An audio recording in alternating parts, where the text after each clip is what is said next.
في طوكيو وسط زحمة الناس كان في شاب اسمه يوكويو ياماجي، وهو شاب عادي جدا ساكن في وسط المدينة، بيشتغل شغل بسيط جدا ما عندوش أي سجل إجرامي. الناس كلها كانت شايفاه إنه طبيعي جدا زي زمايله وجيرانه، وفجأة حاجة غريبة جدا بتحصل له بتحوله من شخص عادي لسفاح. واللي زود القصة دي معانا إن هو عمل الجريمة بشكل غبي جدا، وبسبب الجريمة دي الناس سموه السفاح الغبي. وتحليل الشرطة عن حكايته قالوا ما نقدرش نفهم المنطق اللي وراه. القصة دي مختلفة مش بس لأنها جريمة قتل، لكن محاولة لينا إننا نفهم إيه الدافع من وراها وإيه العقل اللي فكر يعمل كده. تعال أقولك إيه التفاصيل دي من أول حياته العادية لحد القبض عليه والتحقيق معاه.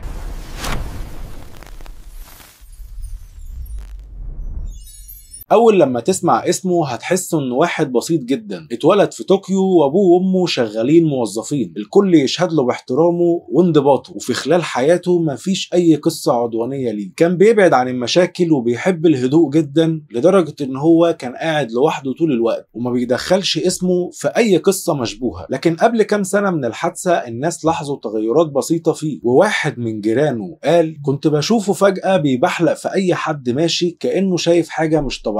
يوكويو هنا كان شغال في مكتبة وكان بيقعد يقرا كتير عن النفس البشرية والجرائم، وهنا كتب ملاحظات على ورقة: أنا هعمل حاجة كبيرة جدا. وده خلى الناس يلاحظوا إن دي علامة غريبة جدا من واحد ما عندوش أي ميول مسبقة. في يوم عادي جدا يوكويو دخل على جاره من غير ما يخبط على الباب أو يستأذن، لقى الباب مفتوح، دخل وبصله في عينه وقال له جاي لك اليوم ياه. وقبل ما يكمل اسمه راح طعنه بالسكينة في رقبته. الضحية وقعت على الأرض والدم غرق المكان، ويوكويو بعد ما اتأكد إن الضحية ما بتتحركش دفن الأدلة وساب البيت كأنه ما فيهوش حاجة. وبعد نص يوم تقريبا الناس لاحظوا الجثة وبلغوا الشرطة، والشرطة دخلت البيت لقت التلاجة مفتوحة وورقة صغيرة مكتوب فيها: أنا هعمل حاجة كبيرة، الكل هيفوق لما يعرفني. الضغط النفسي على الناس زاد بسبب الرسالة دي، والشرطة ابتدت تحس ان في حاجة اكبر من مجرد جريمة قتل. الشرطة بدأت تدور عليه في كل مكان، وكاميرات المراقبة لقت راجل لابس عادي جدا كأنه طبيعي، مفهوش اي علامة محددة، حتى وشه ما كانش واضح. الناس اللي كانوا يعرفوه قالوا علشان خايفين كنا بنشوفه لكن ما نعرفوش. وبعد ما الشرطة دورت وراه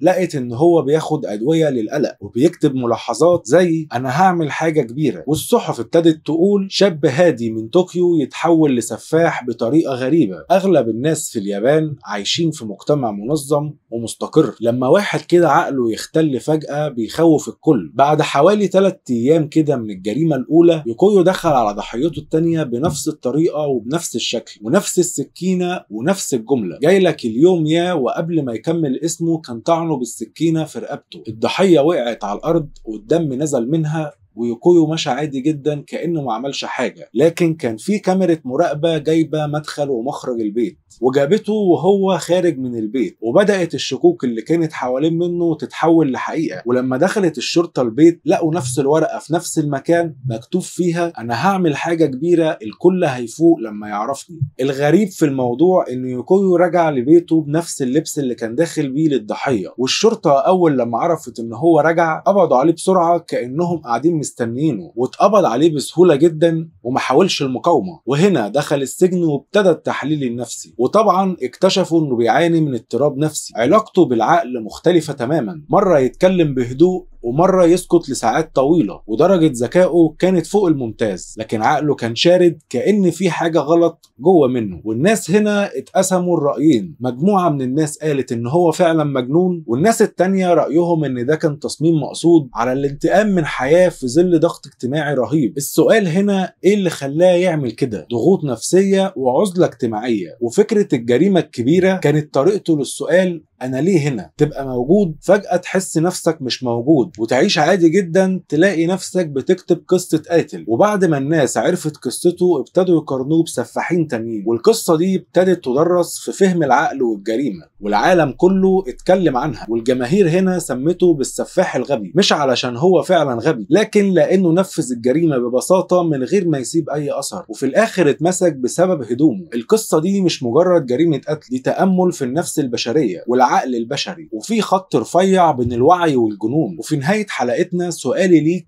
لو كانت الفكرة دي جت في دماغك، هل الفكرة دي هتأثر عليك وتغير حاجة فيك؟ وباكتبوا ردكم في التعليقات. ولو عجبتك القصة ياريت تعمل لايك للفيديو وتشترك في القناة وتفعل زر الجرس علشان يوصلك كل جديد.